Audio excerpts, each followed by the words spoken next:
Bonjour à chacun. Content de vous retrouver ce matin autour de la parole de Dieu, c'est vrai, plus précieuse que l'or.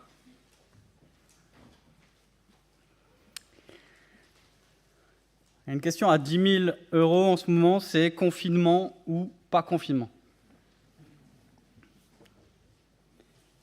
Et ce sera le thème de ma... Non, c'est pas vrai. Si je vous dis premier confinement, retournez un petit peu en arrière, essayez de vous rappeler ce mois de mars. Est-ce qu'il y a une image qui vous vient en tête ?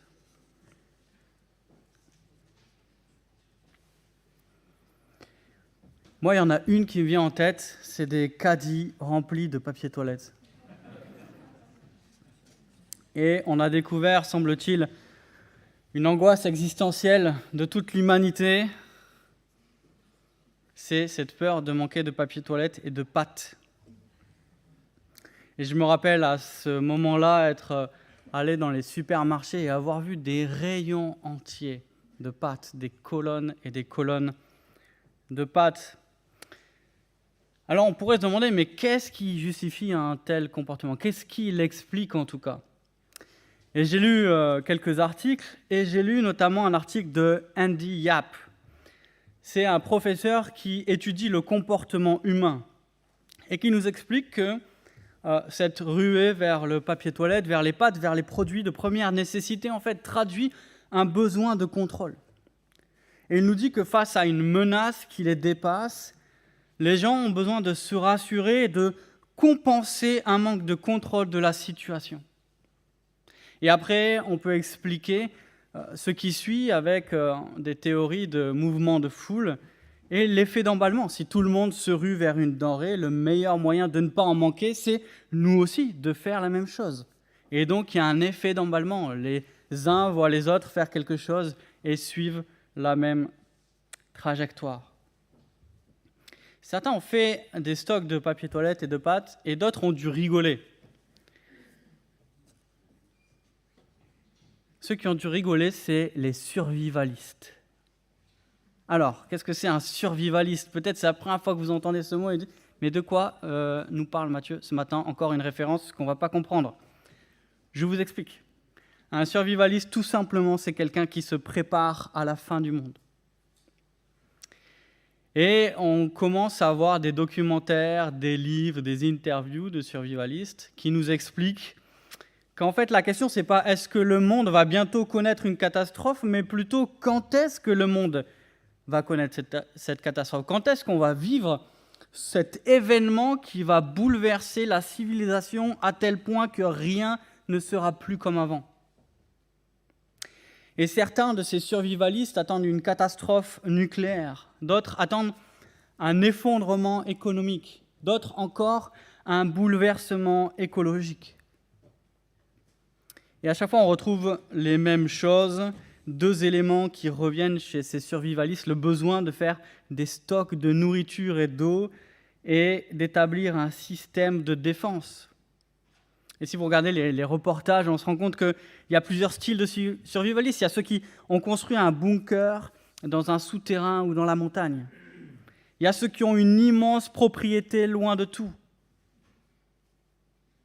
Et il y a ceux qui se préparent à la survie nomade.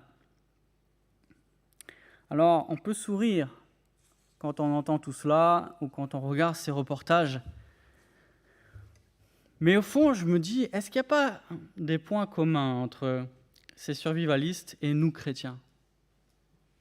Et au fond, j'en vois au moins deux. Le premier, c'est que, comme les survivalistes, les disciples de Christ attendent la fin du monde qui va arriver. Mais aussi, comme les survivalistes, les disciples de Christ se préparent à la fin du monde, parce que quand elle arrive, nous devons être prêts. Je vous invite à ouvrir vos Bibles. Nous continuons notre parcours dans l'évangile de Luc. Nous sommes au chapitre 17. Et je vais lire les versets 20 à 37. C'est à la page 678 si vous avez la même Bible que moi. Luc 17, versets 20 à 37. Les pharisiens demandèrent à Jésus quand viendrait le royaume de Dieu. Il leur répondit, « Le royaume de Dieu ne vient pas en se faisant remarquer. On ne dira pas, il est ici ou il est là, en effet, le royaume de Dieu est au milieu de vous. » Puis il dit aux disciples, « Un temps viendra où vous désirerez voir même un seul des jours du Fils de l'homme, et vous ne le verrez pas. On vous dira, il est ici, il est là, n'y allez pas, ne courez pas. En effet, tout comme l'éclair resplendit et brille d'une extrémité du ciel à l'autre, ainsi sera le Fils de l'homme dans son jour. Mais il faut auparavant qu'il souffre beaucoup et qu'il soit rejeté par cette génération. Ce qui est arrivé à l'époque de Noé arrivera de même au jour du Fils de l'homme. Les hommes mangeaient, buvaient, se mariaient et mariaient leurs enfants jusqu'au jour où Noé est entré dans l'arche. Puis le déluge est venu et les a tous fait mourir. Ce sera comme à l'époque de Lot. Les hommes mangeaient, buvaient, achetaient, vendaient, plantaient, construisaient. Mais le jour où Lot est sorti de Sodome, une pluie de feu et de soufre est tombée du ciel et les a tous fait mourir. Il en ira de même le jour où le Fils de l'homme apparaîtra. Ce jour-là, que celui qui sera sur le toit et qui aura des affaires dans la maison ne descende pas pour les prendre, et que celui qui sera dans les champs ne retourne pas non plus en arrière. Souvenez-vous de la femme de Lot. Celui qui cherchera à sauver sa vie la perdra, et celui qui la perdra la conservera. Je vous le dis, cette nuit-là, 2 personnes seront dans un même lit. L'une sera prise et l'autre laissée. 2 femmes moudront ensemble. L'une sera prise et l'autre laissée. 2 hommes seront dans un champ. L'un sera pris et l'autre laissé. Les disciples lui dirent, « Où cela se passera-t-il, Seigneur ?» Il répondit, « Là où sera le corps, là se rassembleront aussi les vautours. »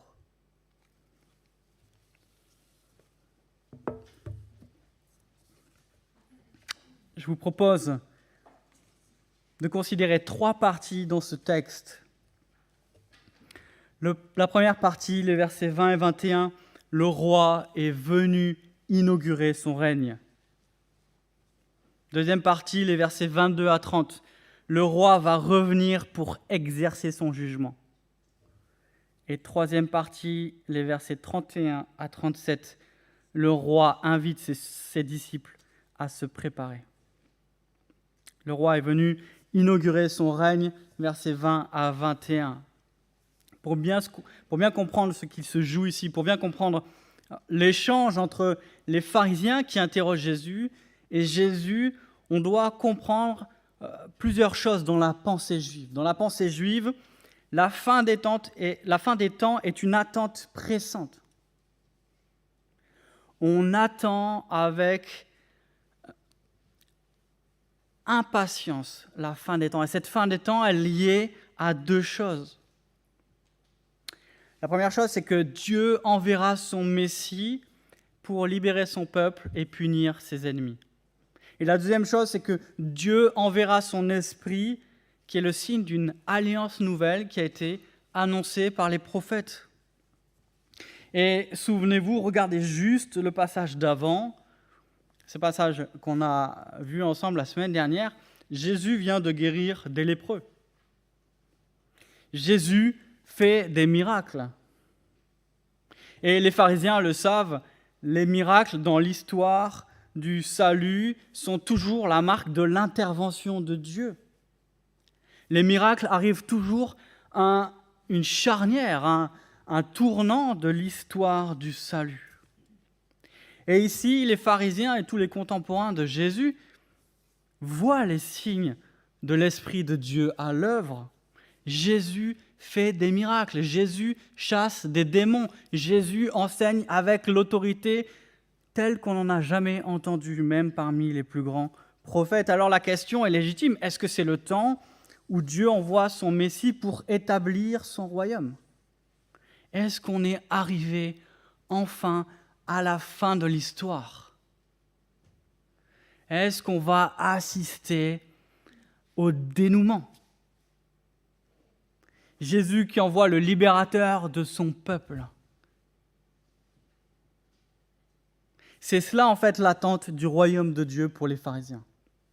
Il faut préciser une chose, quand on parle de royaume ici et dans la Bible en général, on parle de quelque chose de dynamique. Quand on parle de royaume, on est plus en train de parler de l'exercice du règne de Dieu que du territoire sur lequel il règne. Donc à chaque fois qu'on lit royaume, on peut entendre règne. Le royaume de Dieu, c'est Dieu qui règne sur ces sujets. Donc à chaque fois qu'on parle de royaume, il est question de l'autorité de Dieu en tant que roi. Il faut comprendre une chose, quand les pharisiens demandent si Dieu va instaurer son royaume, c'est étroitement associé au salut de son peuple et au jugement de ses ennemis. On ne peut pas séparer tous ces éléments. Et c'est cela que les Juifs attendaient dans la personne du Messie. Quand les Juifs disent attendre le Messie, ils attendent ce roi qui va délivrer son peuple et qui va juger ses ennemis. Et dans la pensée juive, l'arrivée du roi, l'arrivée de ce Messie était précédée de signes extraordinaires, des signes qu'on pourrait voir, qui seraient clairs et visibles. Mais regardez ce que Jésus dit au verset 20. Le royaume de Dieu ne vient pas en se faisant remarquer. Le royaume de Dieu ne vient pas de manière à frapper les regards. Et Jésus dit ici, le roi est déjà présent. Et rappelez-vous toutes les paraboles du royaume où Jésus explique que le royaume de Dieu est comparable à quelque chose de tout petit qui devient grand et qui se déploie. À première vue, il est presque invisible. Jésus nous dit, verset 21, « Le royaume de Dieu est déjà sous vos yeux, il est au milieu de vous. » Et appréciez l'ironie du passage. On a les pharisiens qui demandent à Jésus quand arrivera le royaume alors qu'ils sont devant le roi. Et Jésus leur dit, le royaume de Dieu est au milieu de vous. Et c'est ça le message des évangiles. Le roi est arrivé. Et c'est ça que nous proclamons dimanche après dimanche. Jésus-Christ est le roi. Et je fais un retour quelques siècles en arrière. Dans cette promesse que Dieu avait faite à David, je vous lis en 2 Samuel 7. « Quand les jours seront accomplis et que tu seras couché avec tes pères, je maintiendrai ta descendance après toi. Celui qui sera sorti de tes entrailles, j'affermirai son règne. Ce sera lui qui bâtira une maison à mon nom et j'affermirai pour toujours son trône royal. Moi-même, je serai pour lui un père et lui, il sera pour moi un fils. » Maintenant, écoutez la manière dont l'ange annonce la naissance de Jésus à Marie. Ça, c'est quelque chose qu'on a vu ensemble au tout début du chapitre de l'évangile de Luc, chapitre 1. « Voici, tu deviendras enceinte, tu enfanteras un fils et tu l'appelleras du nom de Jésus. Il sera grand et sera appelé fils du Très-Haut. Et le Seigneur Dieu lui donnera le trône de David, son père. Il régnera sur la maison de Jacob éternellement et son règne n'aura pas de fin. » Luc, Matthieu, Marc ouvrent tous leur évangile avec la même proclamation, le roi est arrivé. Le roi est arrivé. Deuxième point, le roi va revenir pour exercer son jugement, versets 22 à 30. Jésus s'adresse aux pharisiens, jusque-là, et là, il s'adresse aux disciples. Et quelque part, les attentes des pharisiens n'étaient pas illégitimes, elles n'étaient pas mauvaises. Ils avaient raison. Dieu avait bien promis un roi, et les prophètes avaient bien annoncé que sa venue serait accompagnée de signes extraordinaires. Tout cela, ils ne l'inventent pas. Tout cela, Ils le puisent de leur compréhension, de leur étude de la parole de Dieu. Mais Jésus va venir corriger une erreur de perception.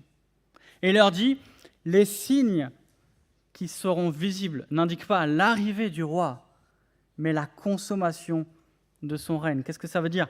Ça veut dire que les signes n'indiquent pas que le roi est venu, mais que son règne est accompli, est achevé. Et il s'agit de deux temps différents. Et pour bien comprendre ce que Jésus dit ici aux disciples, il faut expliquer quelques expressions qui peuvent paraître un petit peu bizarres à nous, à la lecture de ce texte. La première expression, c'est « des jours viendront ». Des jours viendront, on a l'impression que c'est juste une introduction. Mais quand Jésus dit ça, les disciples entendent une référence, un écho à l'enseignement des prophètes. À chaque fois qu'un prophète dit « des jours viendront », le plus souvent, c'est employé pour introduire un oracle de jugement. Et donc, dès que Jésus dit « des jours viendront », derrière, il parle de jugement. Quand Jésus parle ici du Fils de l'homme, il est en train de parler de son autorité. Le Fils de l'homme, c'est celui qui revient pour juger. Et enfin, quand Jésus parle du jour ou des jours du Fils de l'homme, ça revient à plusieurs reprises dans notre passage. C'est probablement une variante de l'expression « jour du Seigneur ». C'est encore une expression qui est employée par les prophètes pour parler du jour où Dieu reviendra dans sa gloire pour délivrer son peuple et pour juger ses ennemis. Alors, si on devait résumer, qu'est-ce que dit Jésus ici et pourquoi c'est important pour nous?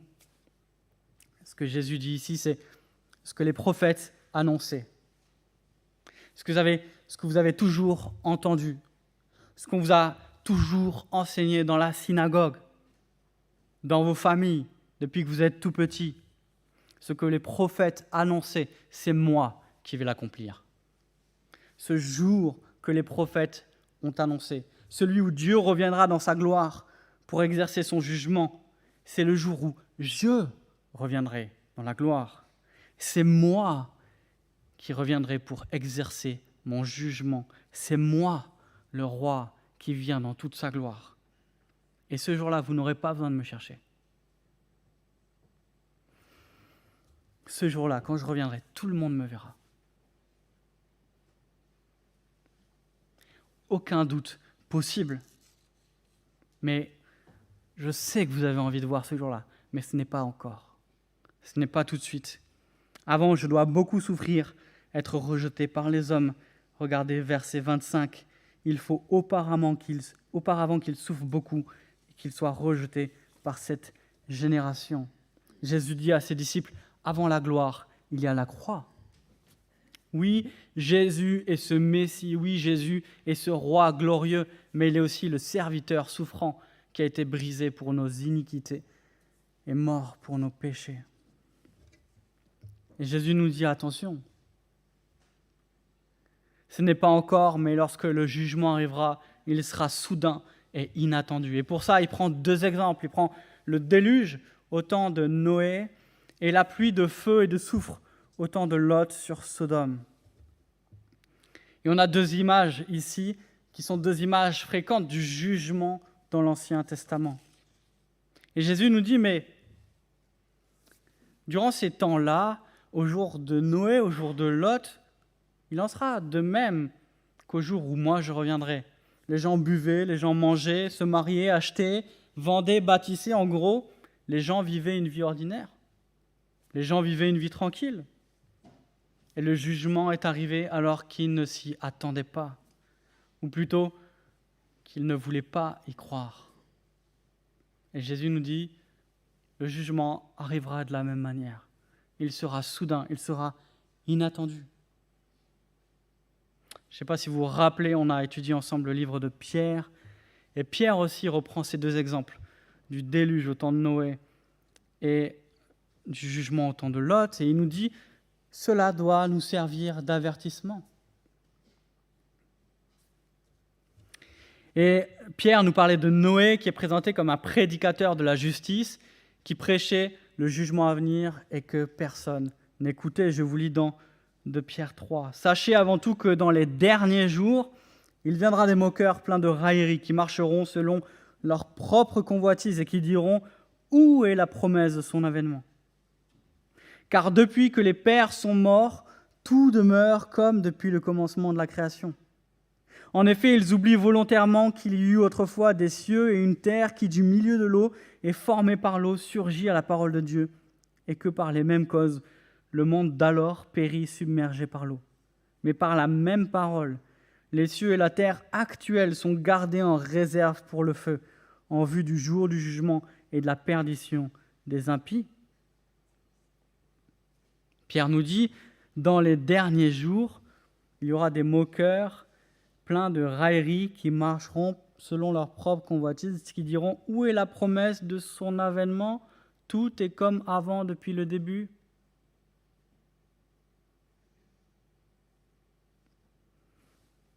S'il n'y a pas de jugement, alors on fait ce qu'on veut.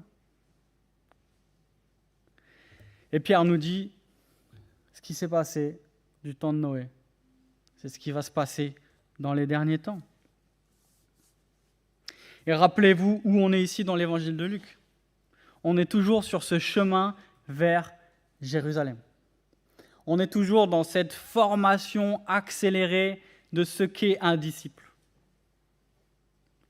Et on peut se demander, mais pourquoi Jésus enseigne ça aux disciples ? En quoi c'est vraiment important que les disciples sachent tout cela ? Et on peut se poser la question aujourd'hui, mais pourquoi nous, aujourd'hui, c'est important qu'on revienne sur tout cela ? Pourquoi c'est important qu'on parle du jugement de Dieu ? Pourquoi c'est important qu'on parle du retour de Christ ? En quoi c'est important pour notre vie de disciples ? Notre vie de tous les jours. C'est ma dernière partie, versets 31 à 37. Le roi invite ses disciples à se préparer. En fait, Jésus veut que nous ayons une vision juste des temps de la fin. Et nous, quand on parle des temps de la fin, de suite, on voit des triangles partout, on voit des gens qui font des calculs savants, qui s'intéressent à des choses obscures, qui lisent des livres qui ressemblent à des grimoires et qui sont omnubilés par une seule chose et qui ne parlent que de ça. Mais les temps de la fin ne sont pas lointains. Les temps de la fin, dans le Nouveau Testament, c'est les temps qui ont été inaugurés par l'incarnation du Fils, par la venue de Jésus-Christ. Et quand on lit le Nouveau Testament, on voit que Jacques, Paul, l'auteur de l'Épître aux Hébreux, parlent tous de ces jours qui sont les derniers. Pierre nous parle même de Jésus qui a été manifesté à la fin des temps. Donc il y a quelque chose qu'on doit comprendre de très clair ce matin, c'est que nous vivons dans les temps de la fin. Nous vivons dans les derniers jours. Ces derniers jours dont parle Pierre, ces derniers jours dont parle Jésus, nous sommes en train de les vivre. En fait, ces derniers jours, c'est cette période entre la venue de Jésus dans le monde, dans l'humiliation, et son retour dans la gloire. Est-ce que nous dit Jésus ici ? Est-ce qu'on lit dans tout le Nouveau Testament, quand on lit tout ce que le Nouveau Testament a à nous apprendre sur les temps de la fin, sur les derniers jours, c'est que notre eschatologie, notre étude des temps de la fin, elle ne doit pas être motivée par la construction d'une frise chronologique, par des calculs savants sur les jours, mais que notre intérêt pour les temps de la fin, il n'est pas chronologique, il est éthique. Qu'est-ce que ça veut dire ? Ça veut dire que s'intéresser à ce que la Bible dit de demain, c'est pour nous aider à mieux vivre aujourd'hui.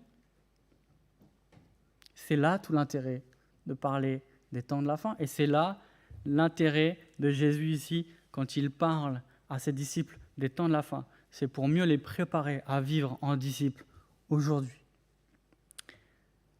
Vous vous rappelez, au début, je vous ai parlé des survivalistes. Alors, comme toutes les modes heureuses, elle vient surtout des États-Unis.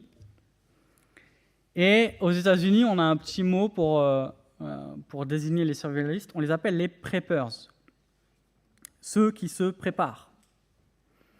Et s'il y a une chose qui est incontournable pour les preppers, c'est le sac d'évacuation. C'est quoi le sac d'évacuation? C'est le sac qui contient tout ce que vous devez avoir à portée de main pour survivre. Je ne vous fais pas une liste, parce que la liste est longue, mais ce sac, il est toujours prêt, il est toujours à portée de main, et souvent les preppers, ils en ont plusieurs. Ils en ont un sous le lit, ils en ont un dans la voiture. Certains ont même fait des cachettes, des planques à certains endroits dans la nature où ils ont enterré un sac. Comme ça, s'ils sont pris au dépourvu, ils savent qu'à cet endroit-là, ils pourront trouver leur sac d'évacuation. Vous avez saisi l'idée? L'idée, c'est d'être toujours prêt, comme les scouts. Ou comme les jeunes mamans avec le sac à langer. Si vous oubliez un élément du sac à langer, votre survie en dépend. C'est un autre sujet. Les preppers, ceux qui se préparent, ils doivent être toujours prêts. Et pour être toujours prêt, il faut se préparer. Alors, la question, c'est comment se préparer? Comment se préparer? Et je vous propose 3 points. Le premier, c'est des disciples conscients de l'épreuve. Jésus parle de ces jours qui seront terribles et dit à ses disciples, certains seront tentés d'abandonner à cause des épreuves. Et Jésus rappelle à ses disciples l'exemple de la femme de Lot qui a été changée en statue de sel parce qu'elle s'est retournée, parce qu'elle regardait en arrière au lieu de fuir Sodome et le jugement. Et Jésus ici avertit ses disciples très clairement et très solennellement, celui qui veut éviter la persécution n'évitera pas le jugement. Conscient de l'épreuve. Mieux vaut souffrir aujourd'hui et connaître la gloire dans l'éternité que connaître la gloire aujourd'hui et souffrir pour toujours. Le chemin du disciple est marqué par la souffrance. Jésus est en route pour la croix. Jésus est en route pour mourir. Et Jésus nous rappelle, comme j'ai été rejeté, vous allez être rejeté. Comme j'ai souffert, vous allez souffrir. Et ce chemin que j'emprunte, c'est le chemin que doivent emprunter chacun des disciples, porter sa croix et mourir à soi-même. Et Jésus nous rappelle ici, il n'a pas promis à ses disciples de les préserver de la souffrance, mais de les garder au jour du jugement. Et ça fait écho à ce qu'il a dit quelques chapitres auparavant, au chapitre 9. Que sert-il à un homme de gagner le monde entier s'il se perd ou se ruine lui-même? Le chemin du disciple est le même que celui de son maître, la croix avant la gloire. Et c'est un des mensonges de l'évangile de la prospérité. Cet évangile qui nous promet la gloire sans la souffrance. Cet évangile qui veut la gloire sans la croix. Deuxième préparation, des disciples confiants de la délivrance. Alors, dans les versets 34 à 36, on nous parle de quelqu'un qui est pris et quelqu'un qui est laissé. Comment comprendre celui qui est pris? Qu'est-ce que ça veut dire? Qu'est-ce que ça vient désigner ici? Il y a 2 hypothèses. Soit celui qui est pris, c'est celui qui subit le jugement, soit celui qui est pris, c'est celui qui échappe au jugement. Et on a un passage parallèle dans Matthieu où Jésus parle aussi du jugement, et il parle aussi du jugement en lien avec le déluge. Et dans Matthieu, c'est assez clair. Celui qui est emporté, c'est celui qui est emporté par les eaux du déluge. Mais ici, il semblerait que celui qui est pris, c'est celui qui échappe au jugement. Pourquoi? Parce que regardez au verset 37, celui qui est laissé, c'est celui dont le corps est dévoré par les vautours, celui sur qui le jugement va s'abattre. Et là encore, on saisit la gravité, l'urgence, mais aussi l'horreur de ce dont parle Jésus. Parce qu'on voit l'image qu'il est en train d'utiliser, d'une dépouille qui est en train d'être dévorée par des charognards. C'est tellement important que Jésus emploie des images si fortes. Quelle que soit la solution qu'on retient pour ce passage, il y a une chose qui est très importante et très claire. Jésus nous dit ici, il n'y a que 2 catégories de personnes. Il y a celui qui est sujet du roi et celui qui est l'objet de son jugement. Et il dit à la fin, le jour du jugement sera pour les uns un jour de libération et de consolation, et pour les autres un jour de désolation. Il dit, au jour du jugement, ce sera vraiment la fin. Les ennemis de Dieu n'auront plus rien à espérer, et les enfants de Dieu n'auront plus rien à craindre. Les ennemis de Dieu n'auront plus rien à espérer, et les enfants de Dieu n'auront plus rien à craindre. 3e point, des disciples conscients de l'épreuve, des disciples confiants de la délivrance, des disciples communiquant la grâce avant le jugement. Quand on parle de fin du monde, peut-être c'est le cas pour vous aujourd'hui, peut-être c'est la première fois que vous venez, peut-être c'est la première fois que vous nous regardez et vous tombez sur ce texte qui n'est pas le plus facile. Et peut-être que vous me voyez un peu parlant du jugement, parlant du retour de Jésus, comme 2 personnages qui sont souvent associés aux chrétiens qui parlent de ces choses-là. Le premier, c'est le père Auberger. Le père Auberger, c'est le prêtre dans le film « La vie est un long fleuve tranquille ». Ce film, un film la fin des années 80, qui nous présente 2 familles, une famille désœuvrée et une famille un peu catho-tradie. Et à un moment donné, il y a une scène mémorable dans le film où il y a ce prêtre qui est la caricature du prêtre qui chante « Jésus revient ». Je ne vais pas vous le chanter, mais on peut trouver les paroles de ce chant qui est une parodie, bien sûr satirique, bien grinçante, sur un site qui s'appelle Bide et Musique. Et j'ai lu un commentaire sous les paroles du chant, quelqu'un qui dit « C'est la quintessence de l'horreur, de tous les spectacles où on a forcé de pauvres gosses qui n'avaient rien demandé à se déguiser en chantant des idioties. »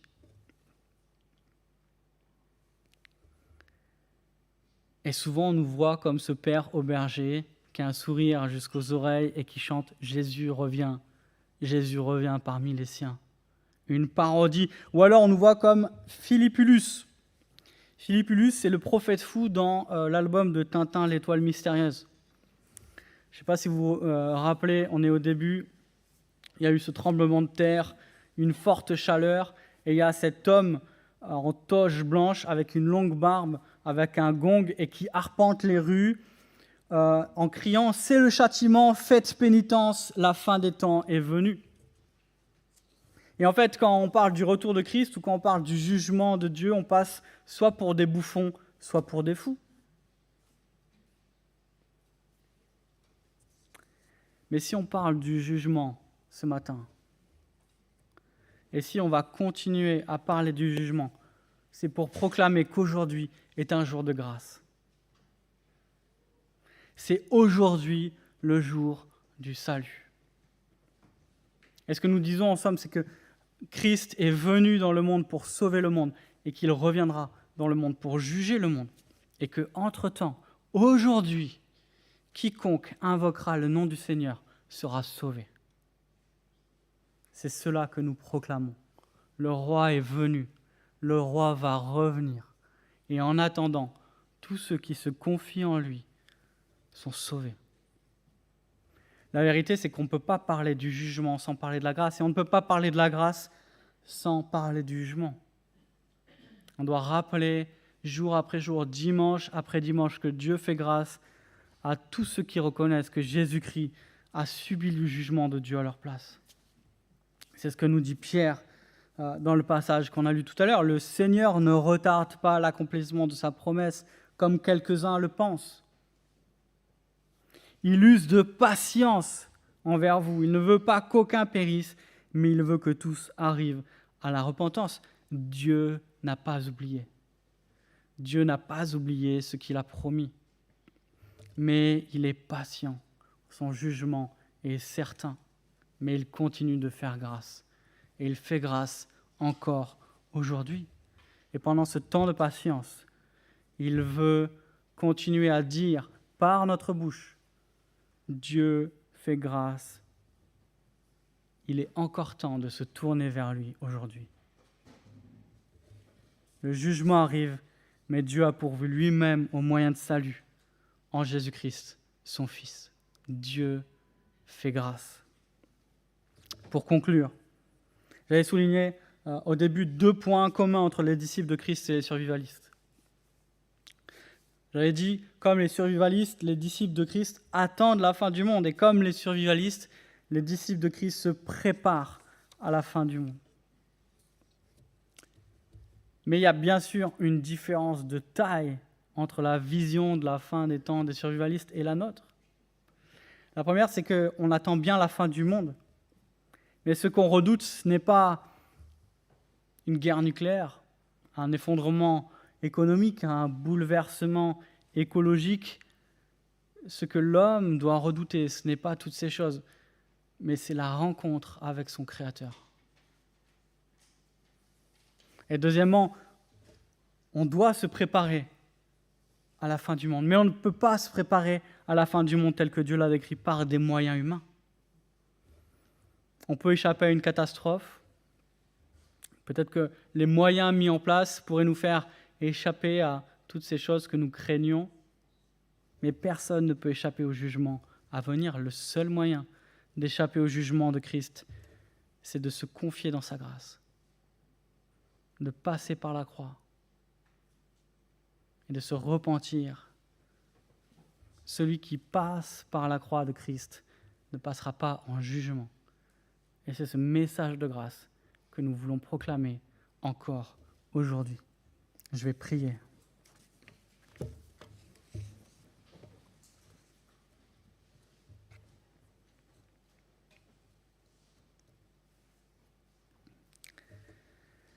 Père Céleste, merci pour ta parole. Merci pour ce passage où Jésus a averti ses disciples, les encourage, mais aussi les exhorte à vivre aujourd'hui à la lumière de ce qu'il se passera demain. Et Seigneur, nous savons que ton jugement arrivera de manière soudaine, inattendue et terrible. Nous voulons te remercier parce que nous savons que si tu ne nous as pas promis d'écarter de notre chemin les épreuves, tu nous as promis de nous délivrer du jugement. Nous te bénissons pour ta grâce, Seigneur. Cette grâce qui est le seul moyen par lequel on peut échapper à ton jugement. Et Seigneur, nous vivons dans ces jours où les gens mangent, boivent, se marient, font des plans, vivent normalement. Et nous sommes frappés de leur insouciance. Et Seigneur, aide-nous à ne pas être des insouciants, à ne pas refouler cette idée du jugement, mais plutôt à annoncer la grâce qui s'attache à ceux qui te suivent aujourd'hui. Merci Seigneur parce que tu es patient. Merci parce que tu suspends ton jugement pour que le plus grand nombre se tourne vers toi. Et Seigneur, remplis-nous de ce sentiment d'urgence et aussi ce sentiment d'effroi qui s'attache à ce jour redoutable où tu reviendras, qui sera plus terrible que tout ce qu'on a pu connaître, encore plus terrible que tout ce qu'on peut imaginer, qui pour nous n'est pas un sujet d'effroi, mais d'espérance. Ce jour où tu nous délivreras, ou comme on l'a lu tout à l'heure, la mort aura disparu, le péché sera anéanti, et nous vivrons avec toi pour toujours dans la félicité. Mais en attendant, Seigneur, nous voulons proclamer ta grâce, nous attacher à toi et parler de ce jugement qui attend ceux qui te rejettent.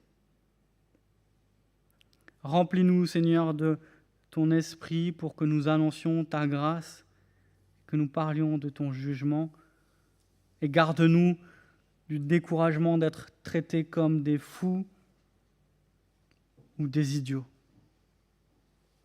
Car nous savons que ton message est la vérité et le seul moyen de salut. Nous te prions au nom de Jésus-Christ, notre Sauveur et notre Roi. Amen.